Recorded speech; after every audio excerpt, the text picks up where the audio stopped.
Alhamdulillah Rabbil Alamin wa salatu wa salam ala Rasulillahi sallallahu alayhi wa sallam.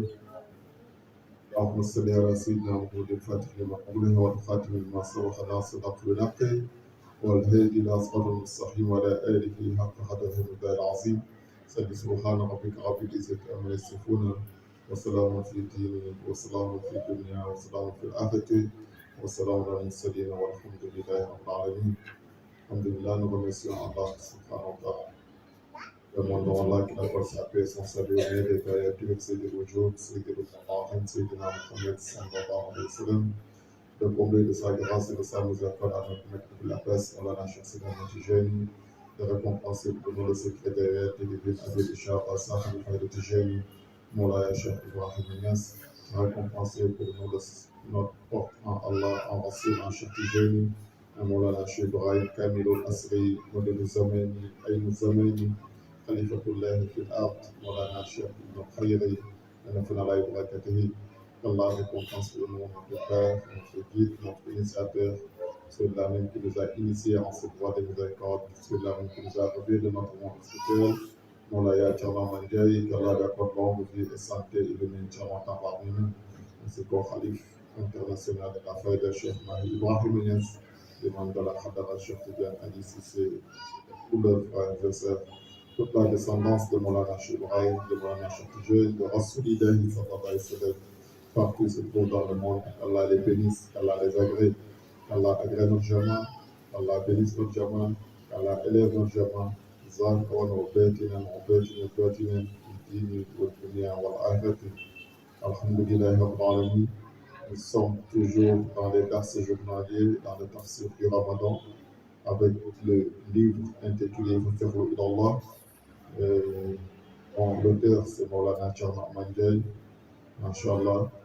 Donc, hier, Masha'Allah, on avait déjà commencé, on était au niveau du verset où Allah subhanahu wa ta'ala a dit Inni ja'ilun fil ardi khalifatan. Je vais nommer mon vicaire sur terre. Nous avons expliqué un peu comment Adam alayhi wa sallam, Masha'Allah, lorsque Allah subhanahu wa ta'ala lui a créé et nommé son khalif, il l'a mis en examen avec les anges. Et à partir de ce moment, il a demandé aux anges de se prosterner devant lui. Donc, alhamdulillah. Donc, je pense que c'est à ce niveau-là qu'on était. Donc, voilà, Allah subhanahu wa ta'ala, il a dit aux anges, Anbiuni asma'ul haoula in kuntum sadiqin. Donnez-moi le nom de cela si vous êtes vraiment sincère et véridique. Cela, comme j'ai dit, ce sont des humains. Ce sont les haoulaï. Quand on dit haoulaï, Allah parle des humains, différemment de ce qui traduit ça souvent pour dire que c'est des choses, c'est des objets dont Allah a demandé les noms. Allah a bien dit Haoulaï, donc il s'adresse à des personnes. Donnez-moi le nom de cela. Donc les anges étaient stupéfaits parce qu'ils croyaient la première créature sur la forme humaine. C'était Adam alayhi salam. Et ils ont vu il y a d'autres personnes qui étaient là et qui n'étaient pas Adam alayhi salam. Donc Adam était juste leur spécimen, c'était juste une de leurs photocopies. Donc, c'est ainsi que, c'est ça que j'ai dit, ceux-là, ce sont les khalifs d'Allah subhanahu wa ta'ala, ce sont les khalifs d'Allah subhanahu wa ta'ala. Maintenant, que tous ils étaient présents, tous ceux qui vont être des khalifs d'Allah sur terre ont été présents à partir de ce moment. Maintenant, il y a la khilafa par intérim. majaz. Il y a d'autres qui ont porté la khilafa par intérêt, comme de la manière que tous les prophètes l'ont porté avant l'avènement de Sayyidina Muhammad sallallahu alayhi wa sallam. Car Allah a dit dans le Saint-Coran aussi à Daoud alayhi wa sallam, Ya Daoud, inni ja'alnaka khalifatan fil ard. Oh toi, Daoud, n'était-ce pas nommé étant mon khalif sur terre, étant mon vicaire sur terre? Donc, voilà. Donc, les khulafas sont nombreux. Mais magazan, par intérim, ils sont nombreux. Mais ceux qui sont les khalifs haqiqiyya, ça prouve qu'en ce moment, ils ne sont pas khalqiyya, parce qu'il y a la khilafa khalqiyya, ce sont des créatures, ceux-là, ils ont été créés. Mais les autres, Masha'Allah, wa alaykum salam, les autres, les véritables khulafas d'Allah subhanahu wa ta'ala, ils ne sont pas des créatures en tant que telles. Eux, ils sont des manifestations, ce sont des tejiliyat, c'est ça qu'on appelle tejili, ce sont des manifestations divines. C'est des manifestations d'Allah en Allah. Par ça, ce sont les arifs qui vont comprendre plus, ceux qui savent qu'est-ce qui veut dire tejiliyat, qu'est-ce qui veut dire tenazulat. La tenazulat, c'est la descente. Donc, c'est l'incarnation. Ce sont les tenazulat. Les tejiliyat, ce sont des manifestations divines qui se font de Dieu en Dieu, de la réalité à la réalité, de réalité en réalité. Et ça, on appelle les tejiliyat. Donc, ceux qui savent ça, savent les haqaïq, ils sont au nombre de combien? Donc, ce sont ces différentes manifestations dans les haqaïq, c'est ceux-là qui sont les véritables khulafa, haqiqiyya, dans la réalité, c'est là qui sont les véritables. Les autres, ce sont des majaz, ce sont des intérims. Ils l'ont porté seulement en tant que dans le cercle de la création, mais ils n'étaient pas réellement les propriétaires de cela. C'est là que tu vas comprendre au moment que Abdullah Ould Hajj a rencontré Maulana Cheikh Ibrahim Niass à l'âge de 9 ans, qui était le grand-père de Maulana Cheikh Khayri, au moment qu'il était en train de chercher le calife d'Allah, le détenteur de la faille de tout Tijaniya. En réalité, c'était qui? Parce qu'à un moment, il a pensé que c'était lui qui était le détenteur de la faille de Tijaniya. Et c'est donc Cheikh Tijan avait annoncé. Et il y a Khatif Rabbani qui a parlé directement avec lui, et le téléphone d'Allah subhanahu wa ta'ala, qu'il a dit non, c'est pas toi. Donc, à partir de ce moment, il a demandé à Allah de lui faire savoir qui est-ce. Il est rentré en Khalwa, on lui dit qu'il est né, il est sur terre et il est âgé de 9 ans actuellement. Or jeune. Il demande à Allah encore dans la Khalwa où je peux le trouver. En ce moment, c'est lui qui était le Qutb Zaman de son époque. Lui qui était le calife d'Allah de son époque par intérim dans la Majaz. Il a demandé à Allah, il n'était pas n'importe qui. Il a demandé à Allah de lui montrer des signes, comment il peut retrouver ce dernier.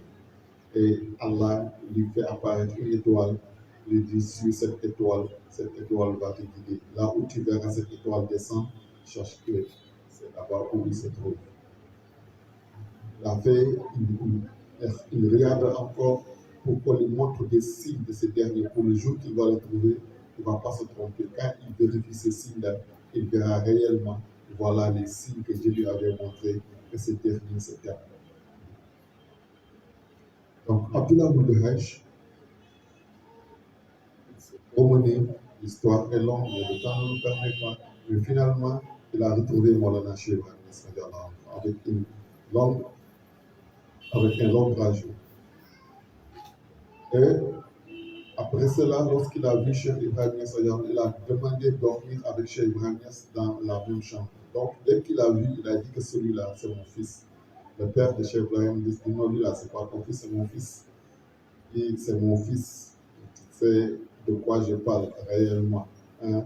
Mais tu ne vas pas comprendre. Mais je veux dormir avec lui. Lorsqu'il a dormi avec Cheikh Ibrahim Niass, dans la nuit, il s'est levé pensant que celui-là était en train de dormir. Il est en train de vérifier les si. Il a cherché 9 si. Il a retrouvé 8 et il restait un neveu. Il ne le trouvait pas. Et l'enfant qui n'a jamais été enfant s'est levé avec ses beaux yeux, d'ouvrir les yeux et de dire ce que tu cherches, voici ça entre mes orteils. Lorsqu'il a vu, il s'est évanoui en même temps. Et bien, il dit, lorsqu'il s'est redressé, la première chose qu'il a demandé à Cheikh Ibrahim Niass, il dit, renouvellement de ma foi. Ben, il dit, moi, en ce moment, je ne sais même pas, même si j'ai pris la terre toute jeune.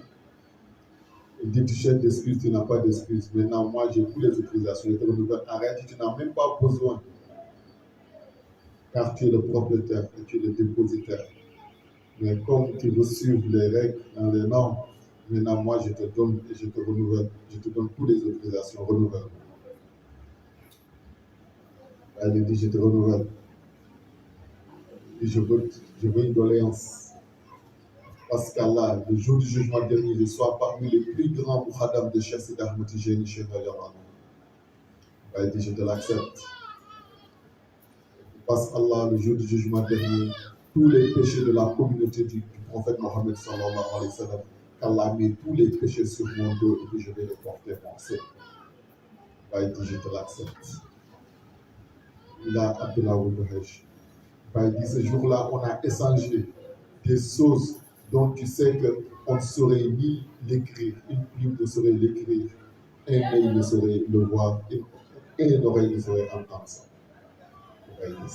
Ce jour-là, c'est qu'il a échangé avec Abdullah Wouldouhej.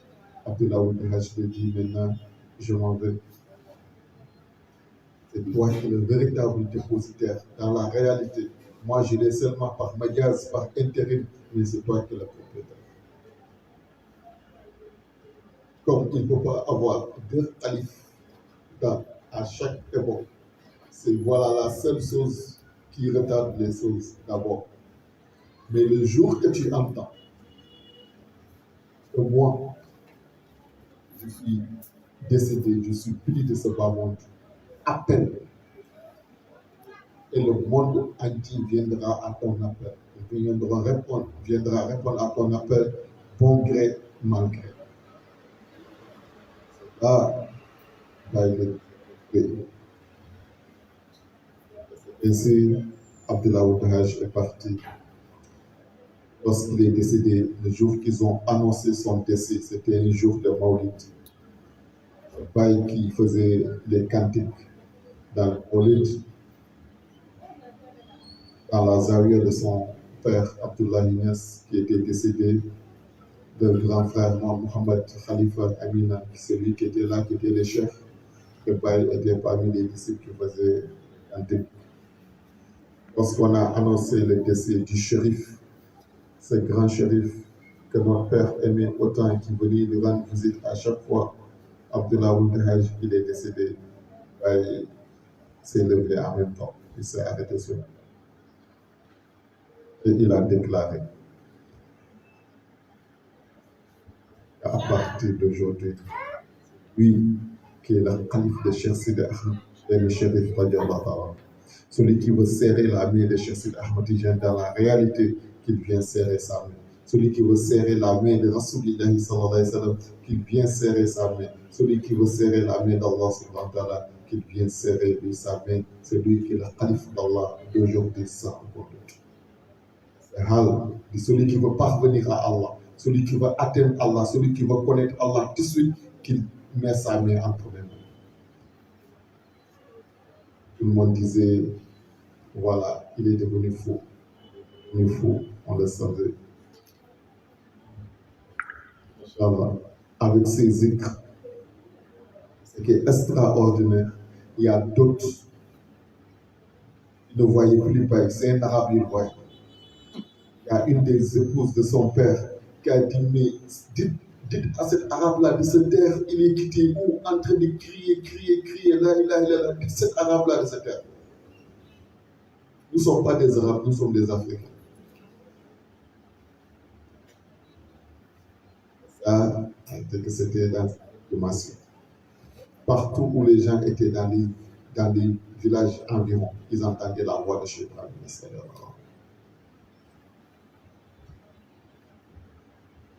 Bien, avec un crâne extraordinaire.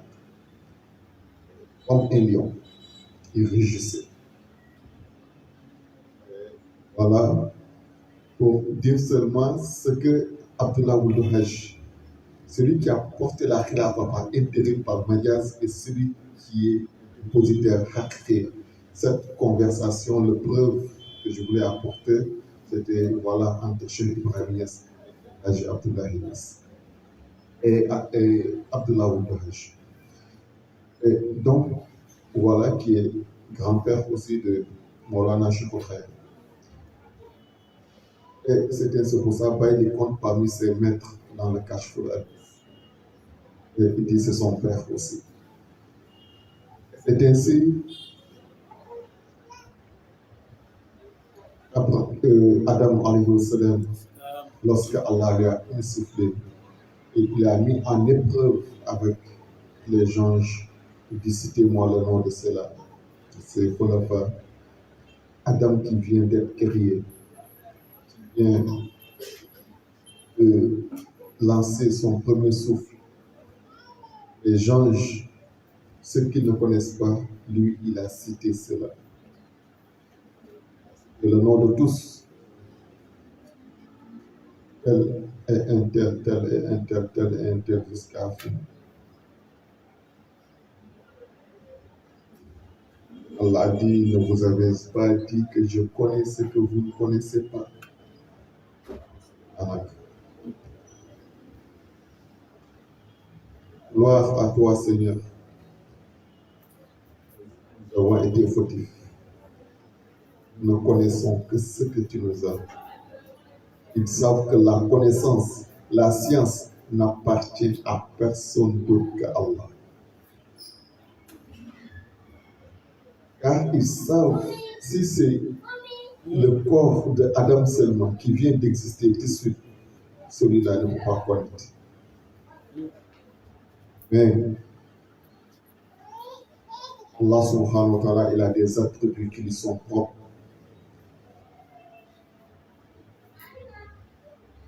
La vue, l'ouïe, la parole, la force, la volonté. Ceci n'appartient à personne d'autre qu'à Allah subhanahu wa ta'ala. La connaissance n'appartient à personne d'autre qu'à Allah subhanahu wa ta'ala. Toute personne qui a connu, c'est à travers Allah que tu as connu quelque chose. Et c'est là qu'ils ont su réellement. Adam était Magyaz seulement, mais la réalité qui a parlé et qui a cité les noms, ils ont su que ça c'est la Haqiqatu Muhammadiyya. Al-Bada Muhammad ibn Abdullah, je parle de la Haqiqatu Muhammadiyya, la réalité Muhammadiyya.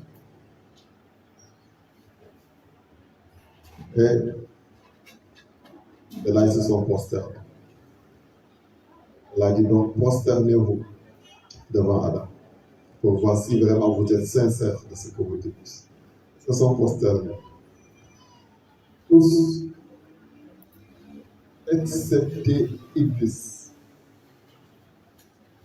Iblis, pourquoi refuses-tu de te prosterner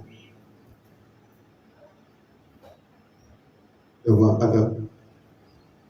Il dit Allah, celui-là, je suis mieux que lui. Il a créé de la boue devant nous ici. Et moi, tu m'as pris du du feu. Donc je suis mieux que lui, donc je ne peux pas vous prosterner pour lui. Voilà ce qu'il a, la malédiction et la colère d'Allah et être cherché de la haram. C'est ainsi qu'il a été maudit et saché. Les anges, lorsqu'ils se sont prosternés une première fois, et ils ont vu que Iblis, tous se sont prosternés, excepté Iblis, ils se sont redressés et se prosternés une deuxième fois. Remercier Allah subhanahu wa ta'ala de les avoir gratifiés la compréhension. Le fait qu'eux, ils ont compris ce que leur chef Iblis n'a pas compris. Donc ils savent que ce n'est pas par leur force, ni par leur intelligence, ils ont accepté de se prosterner devant Adam, mais c'est par la permission et l'autorisation et la grâce d'Allah subhanahu wa ta'ala qu'ils ont pu se prosterner devant Adam alayhi wa sallam. C'est pour ça qu'ils se sont prosternés une deuxième fois pour remercier Allah subhanahu wa ta'ala de cette grâce, de cette faveur que Allah nous a fait. Pourquoi?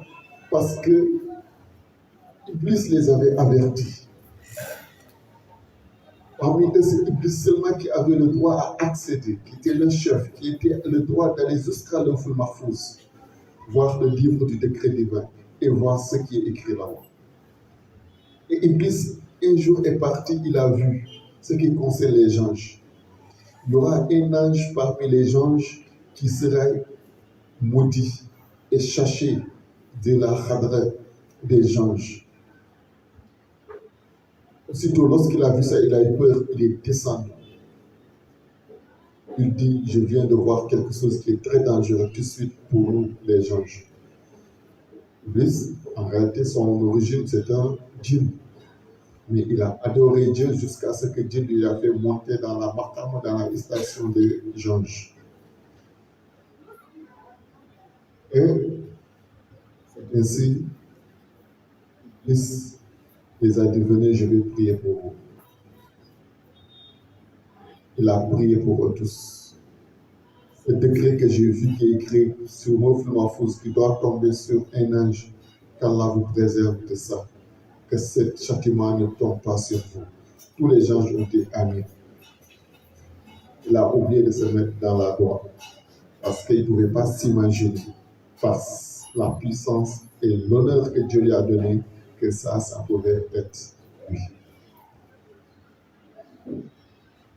Et maintenant, il sait que aussi le décret divin, rien ne peut le changer, que la doigt et le sacrifice. Donc, il a prié. C'est pas tombé, Dieu a accepté la prière, c'est pas tombé sur les autres anges, mais il s'est oublié dans la doigt. Allah, s'il décrète quelque chose, personne ne peut empêcher son décret. Il fallait qu'il s'oublie. Il s'est oublié. Donc c'est pour ça, lorsque les gens se sont reprosternés une deuxième fois, ils se sont redressés, ils ont vu que c'était tombé sur Iblis, ils ont eu pitié de lui. Alors, ils se sont rappelés de ce que Iblis les avait révélé. Et mais voilà, c'est tombé sur lui. Il dit, mais pourquoi on avait prié? Ils se sont rappelés que Iblis n'était pas dans la gloire. Et aussi, lorsque Iblis a prié pour eux, ils n'ont pas dit à toi aussi qu'Allah te préserve de ce châtiment. Depuis lors, chaque fois que quelqu'un prie pour quelqu'un, les anges le disent à toi aussi. C'est pour ça, quand tu souhaites du mal à quelqu'un, le mal retourne toujours envers toi avant d'atteindre celui dont tu as souhaité le mal. Car le amin et la doigt des anges est plus vite exaucé que toi, ta doigt. Si tu souhaites du mal à quelqu'un, c'est pour ça la plupart, ça revient sur toi-même. Si tu souhaites du bien à quelqu'un aussi, ça revient sur toi. C'est pour ça, celui qui prie du bien pour les gens, il est toujours à l'aise. Mais celui dont tu sais qu'il passe son temps à maudire les gens, c'est où tu vois qu'il sera toujours quelqu'un qui est tout le temps malheureux.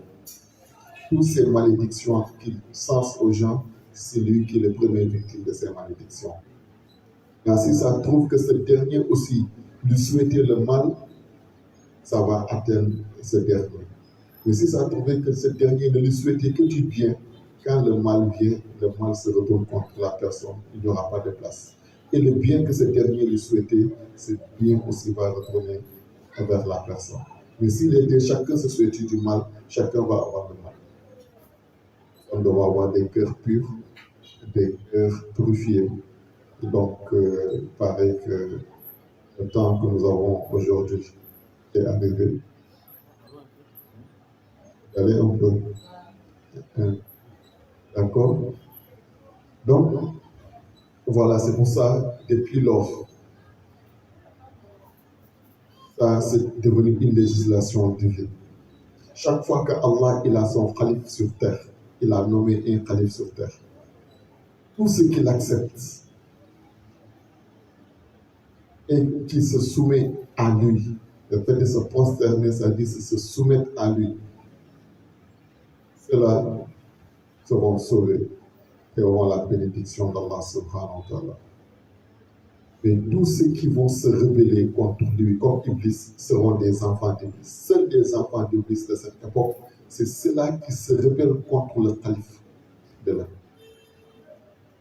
Et ceux-là, même s'ils s'avèrent être des humains, ce sont la proie d'Iblis. La malédiction que Dieu a mise sur Iblis, c'est cette même malédiction qui retourne sur eux. Mais la seule chose, la différence, Allah les ouvre toujours une porte, une brèche de repentance. C'est pour ça, tous ceux qui sont hostiles au calife de Dieu, de chaque époque, et que Allah veut les faire miséricorde, tu vas voir, Allah va les éprouver avec des châtiments. Et va les pousser à réfléchir. Ils vont dire donc, moi, le fait que je me suis rebellé contre tel, ou bien le fait que j'ai fait du mal contre tel, c'est ça que Dieu est en train de me punir comme ça. Et la personne va se repentir sincèrement et Allah va lui faire la grâce. Par contre, celui dont Allah n'est pas prêt à sauver, il va avoir toujours de la haine, de l'hostilité. Plus que celui-là, sa khilafa s'avère, se réalise, se manifeste, plus que sa haine augmente. Plus que son hostilité envers ce dernier augmente. Et Allah lui met à l'aise. Allah donne les moyens même d'attaquer ce dernier. Allah lui facilite, il dit tout ce qu'il veut et rien ne l'arrive.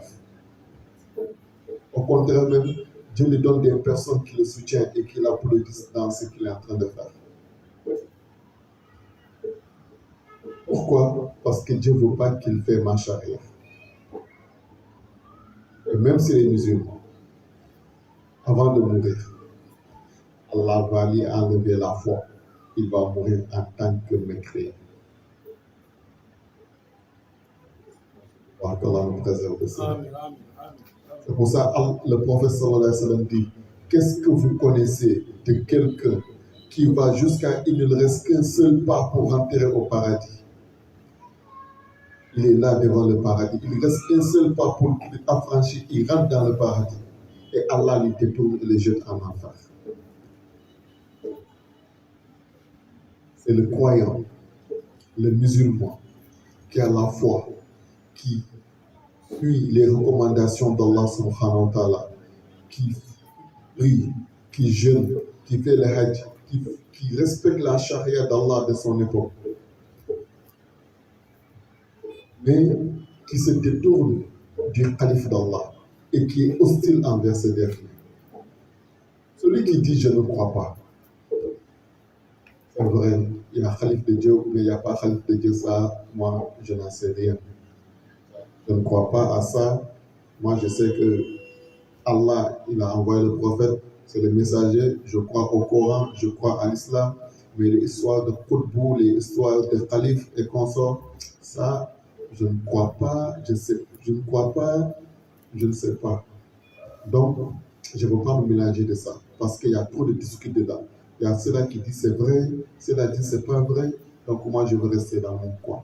Celui-là n'a pas de problème.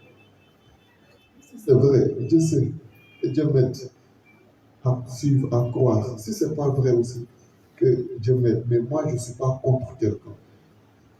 Je suis ma religion. Je suis ce que Dieu me dit. Celui-là n'a pas de problème. Mais celui qui dit c'est faux, il ment, c'est pas vrai, il n'est pas le calife de Dieu, ou bien le calife de Dieu n'existe pas, ou bien celui-là, il n'est rien, ne l'écoutez pas, ne le suivez pas. À chaque fois, tu cherches à lui jeter des bâtons dans les roues. Je t'encourage. C'est celui-là. C'est celui-là qui s'est détourné de cette ère. Quand on parle, tu dis c'est faux. Il faut parler avec des gens qui ont le niveau. Donc tu vas jeter des gens en enfer. Quand tu dis celui-là est calife de Dieu et quelqu'un te dit c'est faux, tu l'as jeté en enfer. Il s'est détourné. Et s'il n'a pas dit c'est faux, il dit je ne sais pas. C'est toi qui as dit. C'est Dieu seul qui sait. Moi, je ne sais pas qu'est-ce qui est calife, comment est calife. Donc, moi, je ne sais pas. Je ne peux pas croire et je ne peux pas rejeter nier aussi. Celui-là n'a pas de problème. Mais celui qui, dès que tu dis ça, Dieu attise du feu dans la colère, de la jalousie, de la haine, de la méchanceté, de l'orgueil, comme Iblis, dit que lui-là, il ne mérite pas ça. Pourquoi c'est lui-là qui va être le calife de Dieu? Pourquoi c'est pas tel? Ou bien pourquoi c'est pas moi? Comme Iblis, dès qu'il dit ça, le châtiment tombe. Si Allah l'aime pour lui faire la grâce, il va l'éprouver avec des situations difficiles. Il va se remémorer, il va se repentir et Allah va lui pardonner. Mais si Allah veut lui châtier, un châtiment dont il n'y a pas de suite, Allah le laisse jusqu'à, il ne reste qu'une seconde, il doit mourir. Il a été musulman, il a adoré Dieu, il a été un bon tijani, il a été tout. Il faisait ses lazim, ses wajifat, tout correctement. Il reste une minute, il va mourir. Voilà. Dès qu'il meurt, il rentre au paradis. Allah le met avec Shaitan. Shaitan vient, toute personne qui est prête à rendre l'âme, Shaitan va venir se présenter devant toi. Et donner l'intention d'avoir une soif ardente. Et il a de l'eau bien glacée. Il dit, si tu ne bois pas, tu vas mourir. Donc, si tu me crois, moi, je vais te sauver. C'est moi qui est Dieu. Et Dieu va t'aider à croire à lui. Sauve-moi. Je crois encore. Et tu vas mourir un temps mécréant. Tu vas enlever ta foi. Et voilà, ta destination, c'est l'enfer. C'est pour ça que Maulana Cheikh Ibrahim Niass, il dit dans le Jawahir il renseigne. Il a amené ça aussi dans le Riyadul Tafsir, tome 6. Peut-être demain, on aura le temps de rentrer dans ça. Et dit, si tu crois à tous les prophètes, et tu te détournes du prophète de ton époque, tu deviens mécréant. Mais si tu crois aussi à tous les walis, et tu te détournes du wali de ton temps, tu deviens maftouf, tu es coupé de la khadra d'Allah subhanahu wa ta'ala. Il dit, celui qui se détourne du wali de son époque, même s'il adore Allah à l'équivalent des djinns et des humains, il dit c'est zéro. Allah ne le considère pas. Parce que sa destination, Allah nous donne bonne fin, lui n'aura pas cette bonne fin-là. Allah nous donne. Donc c'est pour ça, il est important de connaître cela. On va se limiter ici, Inch'Allah. On va beaucoup s'accentuer sur ce point de la khilafa. Parce que si les gens ont compris qu'est-ce qu'est la khilafa seulement, le reste des hadiths, des citations de Cheikh Tijani, des autres versets, ça sera très facile. Quand on vient, on va passer dessus facilement. On n'aura pas trop à développer dessus. Donc, Allah nous accorde la bonne compréhension. Wa al-akhir dawana, alhamdulillahi rabbil alamin.